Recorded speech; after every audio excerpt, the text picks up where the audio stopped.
Hello. ग्रामीण महिला महाविद्यालय की डिजिटल क्लासेज में आपका हार्दिक स्वागत है। आज हम बीए पार्ट सेकंड के विद्यार्थियों के लिए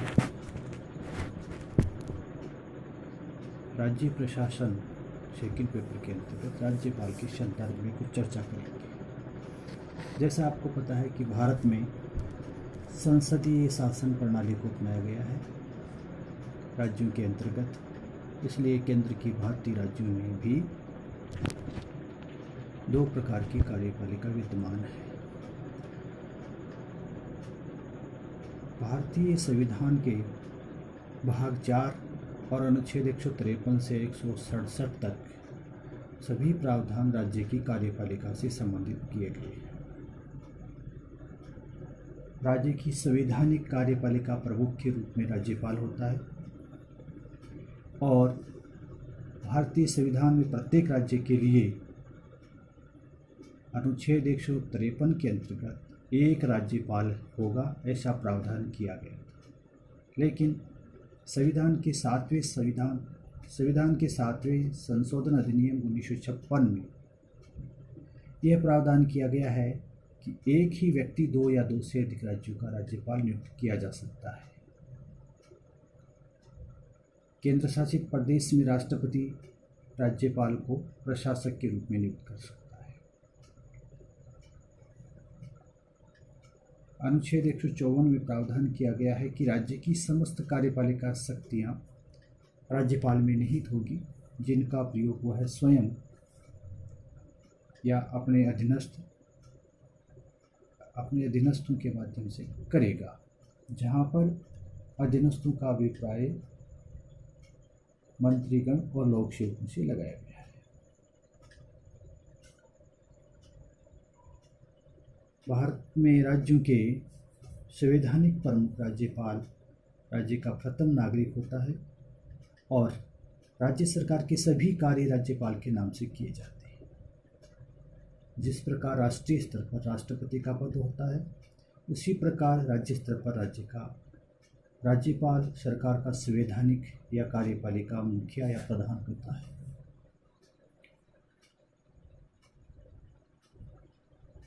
स्वतंत्रता प्राप्ति के पश्चात देशी रियासतों के एकीकरण के बाद राजस्थान में 30 मार्च 1949 को राज प्रमुख एवं महाराजा प्रमुख का पद सृजित किया गया था। राज्य के पहले एवं एकमात्र राज प्रमुख जयपुर के भूतपूर्व महाराजा सवाई मानसिंह बनाए गए थे, जिन्होंने 1 नवंबर 1956 तक कार्य किया और राजस्थान में 1 नवंबर 1956 को राज्य के अंतिम पुनर्गठन के बाद राज प्रमुख के स्थान पर राज्यपाल का पद सृजित किया गया और राज्य के प्रथम राज्यपाल सरदार गुरमुख निहाल सिंह बने थे। तो भारत में राज्यों की संवैधानिक और नाममात्र की कार्यपालिका के रूप में राज्यपाल कार्यरत है और वास्तविक और राजनीतिक कार्यपालिका के रूप में मुख्यमंत्री और उसकी मंत्रिपरिषद, वहीं वास्तविक और स्थायी कार्यपालिका के रूप में लोक सेवक कार्यशील हैं। राज्यपाल की नियुक्ति अमेरिका के विपरीत भारत में राज्यपाल निर्वाचित न होकर के राष्ट्रपति द्वारा नियुक्त होता है, जिसके लिए संविधान में प्रावधान किया गया है। अनुच्छेद 155 में स्पष्ट प्रावधान है कि राज्यपाल की नियुक्ति राष्ट्रपति द्वारा अपने हस्ताक्षर और मुहर के साथ की जाती है। वहीं अनुच्छेद 156 में यह भी लिखा गया है कि राज्यपाल राष्ट्रपति के प्रसाद पर्यंत अपने पद पर बना रहता है, लेकिन इसमें ऐसा नहीं है कि राष्ट्रपति जब चाहे राज्यपाल को हटा सकता है। राष्ट्रपति राज्यपाल का स्थानांतरण कर सकता है, उसे वापस बुला सकता है कार्यकाल समाप्ति से पूर्व ही, लेकिन ऐसा वह तब करता है जब प्रधानमंत्री और उसकी मंत्रिपरिषद इसके लिए उसे अनुशंसा करती है। उच्चतम न्यायालय ने 1979 में ऐसी व्यवस्था की है जिसके अनुसार राज्यपाल का कार्यालय केंद्र सरकार के अधीन नहीं है और न ही रोजगार का कार्यालय माना गया है। वह एक स्वतंत्र और संवैधानिक कार्यालय है जो केंद्र सरकार का अधीनस्थ कार्यालय नहीं होगा। राज्यपाल की नियुक्ति के संबंध में सरकारी आयोग ने भी महत्वपूर्ण सिफारिशें की है। सबसे पहली सिफारिश ये की है कि राज्यपाल जिस राज्य में नियुक्त किया जाता है उस राज्य का मूल निवासी नहीं होना चाहिए। दूसरी बात, राज्यपाल की नियुक्ति करते समय संबंधित राज्य के मुख्यमंत्री से राष्ट्रपति को सलाह मशविरा किया जाना चाहिए। संघ में सत्तारूढ़ के अलावा किसी दूसरी पार्टी द्वारा शासित पार्टी के किसी व्यक्ति को राज्यपाल नियुक्त नहीं किया जाना चाहिए। अगली महत्वपूर्ण सिफारिश है कि राज्यपाल जिस व्यक्ति को नियुक्त किया जा रहा है वह किसी भी क्षेत्र में जानी मानी या प्रसिद्धि प्राप्त व्यक्ति होना चाहिए। राज्यपाल जिस व्यक्ति को नियुक्त किया जाता है वह सक्रिय राजनीतिज्ञ नहीं होना चाहिए। राज्यपाल की नियुक्ति के संबंध में कुछ महत्वपूर्ण परंपराएं विकसित हो चुकी है। वो इस प्रकार से हैं कि जिस राज्य में राज्यपाल नियुक्त किया जाता है वह उसका मूल निवासी नहीं होना चाहिए, वह स्थानीय राजनीति से बिल्कुल मुक्त होना चाहिए।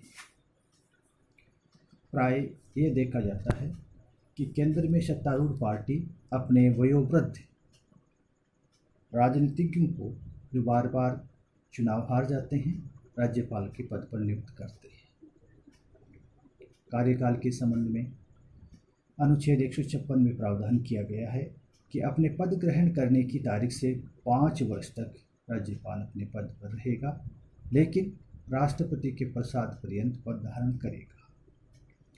अपने पद की अवधि समाप्त हो जाने पर भी वह तब तक अपने पद पर रहेगा जब तक उसका उत्तराधिकारी पद ग्रहण नहीं करता है।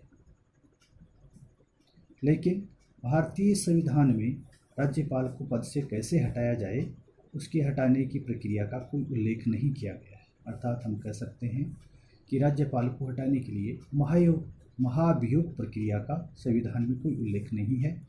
अमेरिका में राज्यपाल को गवर्नर के नाम से जाना जाता है जो जनता द्वारा निर्वाचित होता है और राज्य और सरकार दोनों का प्रमुख होता है। जनता राज्यपाल को महाभियोग से पद मुक्त कर सकती है। भारत में राज्यपाल केवल राज्य का प्रमुख है, सरकार का प्रमुख नहीं होता है।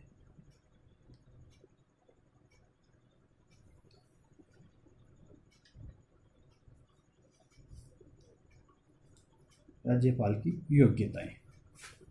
भारतीय संविधान के अनुच्छेद 157 में राज्यपाल की 2 योग्यताओं का उल्लेख किया गया है कि वह भारत का नागरिक हो, वह 35 वर्ष की आयु पूर्ण कर चुका। अनुच्छेद 158 के अंतर्गत उसके संदर्भ में कई शर्तें वर्णित हैं जो इस प्रकार से: राज्यपाल संसद के किसी भी सदन या राज्य विधानमंडल के किसी भी सदन का सदस्य नहीं होना चाहिए। यदि वह नियुक्ति से पूर्व सदस्य है तो उसे अपने पद से त्यागपत्र देना होगा। किसी सरकारी लाभकारी पद पर नहीं होना चाहिए। राज्यपाल को बिना किराए का राजभवन या शासकीय निवास उपलब्ध होगा जिसके लिए उसे किसी प्रकार का कोई किराया दे नहीं होगा। राज्यपाल की नियुक्ति के बाद उसके कार्यकाल के दौरान उसकी किसी भी प्रकार की उपलब्धियों, वेतन भत्तों में कमी नहीं की जा सकती है। शपथ। संविधान के अनुच्छेद 159 में उल्लेख किया गया है कि राज्यपाल संविधान की 3री अनुसूची के अनुसार संविधान के रक्षण, संरक्षण, परिरक्षण, प्रतिरक्षण और जन कल्याण की शपथ लेगा जो उसे राज्य के उच्च न्यायालय का मुख्य न्यायाधीश दिलाएगा। यदि राज्य के उच्च न्यायालय के मुख्य न्यायाधीश का पद रिक्त है, ऐसी स्थिति में राज्य के उच्च न्यायालय के वरिष्ठतम न्यायाधीश द्वारा उसे शपथ दिलाई जाती है।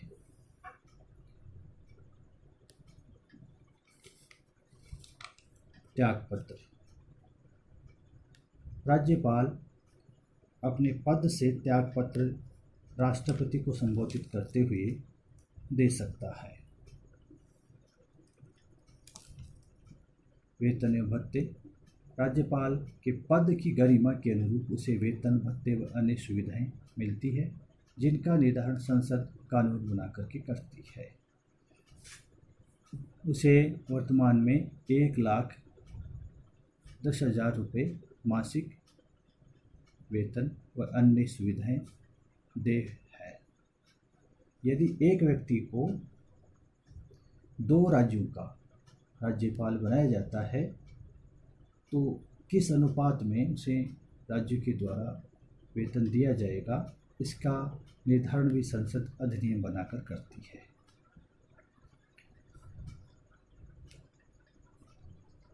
कुछ महत्वपूर्ण संवैधानिक प्रावधान इस प्रकार हैं राज्यपाल के संबंध में। आप अनुच्छेद 153, प्रत्येक राज्य का एक राज्यपाल होगा, ऐसी व्यवस्था की गई है। 7वें संविधान संशोधन द्वारा इसमें कुछ परिवर्तन किया गया है। 1956 के अंतर्गत वो इस प्रकार से है कि एक व्यक्ति को 2 या 2 से अधिक राज्यों का राज्यपाल नियुक्त किया जा सकता है। अनुच्छेद 154 के अंतर्गत राज्यपाल को कार्यपालिका शक्तियाँ प्रदान की गई है, अर्थात ऐसा लिखा है कि राज्य की समस्त कार्यपालक शक्तियाँ राज्यपाल के पद में निहित होगी। अनुच्छेद 155 में राज्यपाल की नियुक्ति राष्ट्रपति द्वारा की जाती है। 156 में उसकी पदावधि यानी कार्यकाल का उल्लेख है। अनुच्छेद 157 में राज्यपाल के लिए अर्हताएँ, 158 में राज्यपाल के लिए पद के लिए शर्तों का उल्लेख किया गया है। 159 के अंतर्गत राज्यपाल की शपथ का उल्लेख है कि उसे सर्वोच्च राज्य के उच्च न्यायालय के मुख्य न्यायाधीश द्वारा संविधान, संरक्षण, परिरक्षण और जन कल्याण की शपथ दिलाई जाएगी। अनुच्छेद 161 में उसे समाधान की शक्तियाँ प्राप्त है। अनुच्छेद 163 के अंतर्गत भी राज्यपाल की शक्तियों का उल्लेख किया गया है। अनुच्छेद 213 के अंतर्गत राज्यपाल को अध्यादेश जारी करने की शक्ति प्रदान की गई है। ये कुछ राज्यपाल से संबंधित महत्वपूर्ण प्रावधान थे। इसके बाद राज्यपाल की शक्तियाँ और कार्य। भारत में संघीय स्तर की भांति राज्यों में भी संसदीय लोकतांत्रिक शासन व्यवस्था को अपनाया गया है। अतः राज्यपाल की स्थिति केंद्र में जिस प्रकार से राष्ट्रपति की संवैधानिक प्रमुख की होती है, उसी प्रकार से राज्य में भी संवैधानिक प्रमुख की होती है। अर्थात हम कह सकते हैं कि सैद्धांतिक दृष्टि से राज्यपाल ही राज्य की कार्यपालिका के रूप में हमें दिखाई देता है, लेकिन वास्तविक रूप से उसकी सत्ता या शक्तियों का प्रयोग मुख्यमंत्री और उसकी मंत्रिपरिषद के द्वारा किया जाता है, जिसकी शक्तियों को हम निम्नलिखित शीर्षकों के माध्यम से अध्ययन करेंगे। सबसे पहले उनकी कार्यपालिका शक्तियाँ, दूसरी विधायी शक्तियाँ, तीसरी न्यायिक शक्तियाँ, चौथी वित्तीय शक्तियाँ और उसके बाद आएगी उसकी संविवेकीय शक्तियाँ। कार्यपालिका संबंधी शक्तियाँ, जिनका उल्लेख भारतीय संविधान के अनुच्छेद 154 के अंतर्गत लिखा गया है कि राज्य की समस्त कार्यपालिका शक्तियाँ राज्यपाल के पद में निहित होगी, जिनका प्रयोग वह स्वयं या अपने अधीनस्थों के माध्यम से करेगा। राज्य के सभी सरकारी आदेश राज्यपाल के द्वारा जारी किए जाते हैं, किंतु उनका सत्ता में प्रत्यायोजन होने के कारण आदेश लोक सेवकों के हस्ताक्षरों के रूप में भी जनसाधारण के सामने आते हैं या दिखाई देते हैं। ये आदेश अधिकार पत्र राज्यपाल द्वारा निर्मित या क्रियान्वित नहीं किए गए हैं, बल्कि कार्यपालिका संबंधी महत्वपूर्ण शक्तियाँ हैं, क्रिया इस प्रकार से होती है। फिर भी सबसे पहली है कि राज्यपाल मुख्यमंत्री की नियुक्ति करता है। मुख्यमंत्री की सिफारिश पर मंत्रिपरिषद के सदस्यों की नियुक्ति करता है, जो राज्यपाल के प्रसाद पर्यंत अपना पद धारण करते हैं। इसका उल्लेख अनुच्छेद 164 के अंतर्गत किया गया है। राज्य की महाधिवक्ता की नियुक्ति राज्यपाल द्वारा की जाती है, जिसका उल्लेख भारतीय संविधान के अनुच्छेद 165 में किया गया है। राज्यपाल द्वारा राज्य लोक सेवा आयोग के अध्यक्ष व सदस्यों की नियुक्ति की जाती है। राज्यपाल राज्य के विश्वविद्यालयों का कुलाधिपति होता है। वहीं कुलपति की नियुक्ति भी राज्यपाल के द्वारा की जाती है, जिससे विश्वविद्यालयों का कार्य संचालन सही और व्यवस्थित ढंग से हो सके। राज्य के उच्च न्यायालय के न्यायाधीशों की नियुक्ति के लिए राज्यपाल के द्वारा राष्ट्रपति को आवश्यक परामर्श या सलाह प्रदान किया जाता है। राज्यपाल विभिन्न विभागों के मंत्रियों के कार्य आवंटन के लिए नियमों का निर्माण करता है। राज्यपाल प्रशासकीय मामलों या विधायी प्रस्तावों की जानकारी मांग सकता है, अर्थात राज्यपाल को सूचना मांगने का अधिकार भी प्राप्त होता है। राज्य की विधानसभा के अध्यक्ष और उपाध्यक्ष का पद रिक्त होने की स्थिति में वह विधानसभा के सदस्यों में से किसी को अध्यक्ष और उपाध्यक्ष नियुक्त कर सकता है। राज्य के लोकायुक्त की नियुक्ति व शपथ राज्यपाल द्वारा दिलाई जाती है। राज्य प्रशासन से संबंधित महत्वपूर्ण नियम निर्माण और राज्य में जब विधानसभा का सत्र नहीं चल रहा हो, ऐसी स्थिति में अति आवश्यकता होने पर वह अध्यादेश जारी कर सकता है। राज्य वित्त आयोग के अध्यक्ष की नियुक्ति और उसकी सेवा शर्तें या कार्यविधि का निर्धारण भी राज्यपाल के द्वारा किया जाता है। राज्यपाल राष्ट्रपति को राज्य के संवैधानिक तंत्र की विफलता होने की स्थिति में संविधान के अनुच्छेद 356 के अंतर्गत राष्ट्रपति शासन लागू करने की अनुशंसा कर सकता है। राज्य निर्वाचन आयुक्त की नियुक्ति और सेवा शर्तें निर्धारण करने का कार्य भी राज्यपाल के द्वारा किया जा सकता है या किया जाता है। विधायी शक्तियाँ। जिस प्रकार से भारत में केंद्रीय स्तर पर राष्ट्रपति को संसद से संबंधित महत्वपूर्ण शक्तियाँ दी गई है, उसी प्रकार राज्यपाल को राज्य के विधानमंडल से संबंधित महत्वपूर्ण विधायी शक्तियाँ प्रदान की गई है, जो इस प्रकार से हैं। राज्य के विधानमंडल का सत्र बुलाना, विधानमंडल का जब भी प्रथम सत्र प्रारंभ होता है या चुनाव के बाद जो पहला सत्र प्रारंभ होता है तो अभिभाषण देना, विधानसभा के सत्र को अवसान करना या समाप्त करना। राज्यपाल विधानसभा को मुख्यमंत्री की अनुशंसा पर भंग कर सकता है। राज्यपाल विधान परिषद के कुल सदस्य संख्या के 1/6 सदस्यों को, अगर द्विसदनीय विधान मंडल है, ऐसी स्थिति में नामित कर सकता है। जो साहित्य, कला, विज्ञान, सहकारिता आंदोलन तथा समाज सेवा के विशेष ज्ञान रखता हो और व्यावहारिक जीवन जीने का उन्हें अनुभव प्राप्त हो।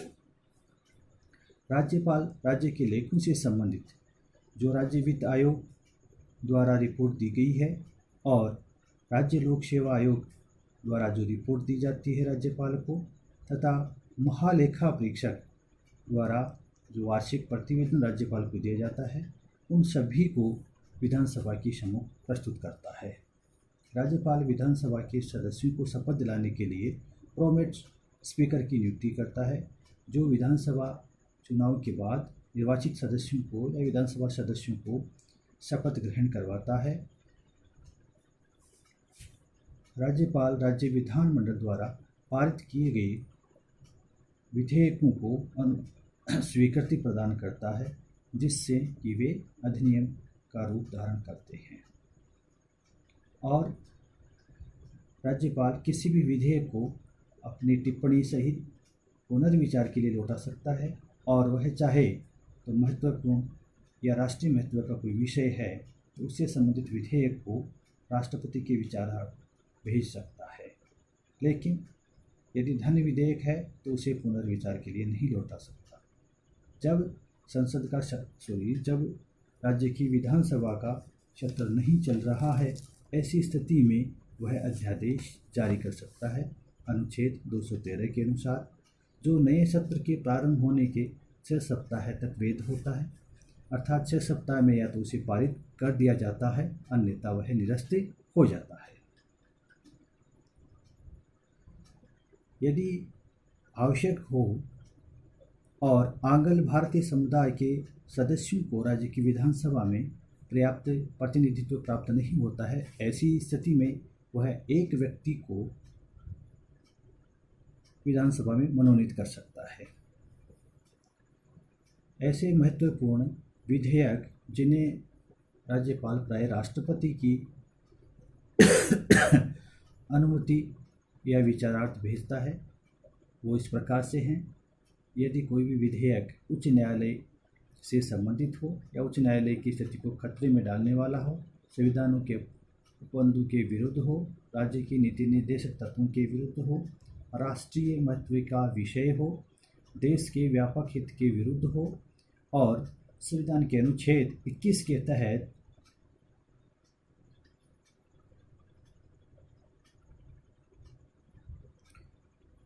संविधान के अनुच्छेद 21 के विपरीत हो, उसे वह राष्ट्रपति के अनुमोदन के लिए भेज सकता है। न्यायिक शक्ति,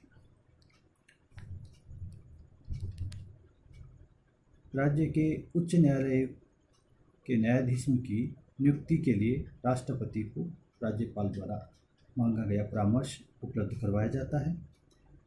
राज्यपाल जिला न्यायाधीशों की नियुक्ति, स्थानांतरण और पदोन्नति का कार्य करता है। राज्यपाल आवश्यकता होने पर राज्य न्यायिक आयोग का गठन कर सकता है और राज्य सूची से संबंधित किसी विषय अर्थात राज्य की कार्यपालिका की शक्ति के विस्तार संबंधी विधि के विरुद्ध सिद्ध दोष ठहराए गए किसी भी व्यक्ति के दंड को वह क्षमा कर सकता है और विलंब कर सकता है, विराम दे सकता है, उसे परिहार करने की शक्ति प्राप्त है। अनुच्छेद 161 के अंतर्गत राज्यपाल को न्यायिक शक्तियाँ प्रदान की गई है। वित्तीय शक्तियाँ, राज्यपाल ये सुनिश्चित करता है कि प्रतिवर्ष राज्य की विधानसभा में बजट यानी वार्षिक वित्तीय विवरण प्रस्तुत करवाएगा या रखवाएगा। अर्थात हम यूँ कह सकते हैं कि अनुच्छेद 202 के प्रावधानों के अनुसार प्रतिवर्ष बजट है वो राज्यपाल के द्वारा रखवाया जाएगा। धन विधेयकों को विधानसभा में प्रस्तुत करने से पूर्व राज्यपाल की अनुमति आवश्यक होती है, जो उनको अनुमति प्रदान करता है। राज्यपाल की अनुमति के बिना किसी भी अनुदान मांग को राज्य की विधानसभा में प्रस्तुत नहीं किया जा सकता, इसलिए अनुदान मांगों को अनुमति देने का कार्य भी राज्यपाल के द्वारा किया जाता है। विशेष परिस्थितियों के अंतर्गत राज्य की आकस्मिक निधि से व्यय की अनुमति देने का दायित्व भी राज्यपाल करता है। राज्य के वित्त आयोग द्वारा पंचायती राज संस्थाओं और स्थानीय नगरीय संस्थाओं की वित्तीय स्थिति सुधारने के लिए की गई सिफारिशों पर आवश्यक टिप्पणी लिख करके वह विधानसभा में प्रस्तुत करता है और प्रत्येक 5 वर्ष की अवधि समाप्त होने पर राज्य वित्त आयोग के गठन की शक्ति का प्रयोग करता है। उसके पश्चात सविवेकी शक्तियाँ, कुछ विशेष परिस्थितियों में राज्यपाल को सविवेकी शक्तियाँ प्रदान की गई है, जिनमें सबसे पहली है मुख्यमंत्री की नियुक्ति से संबंधित।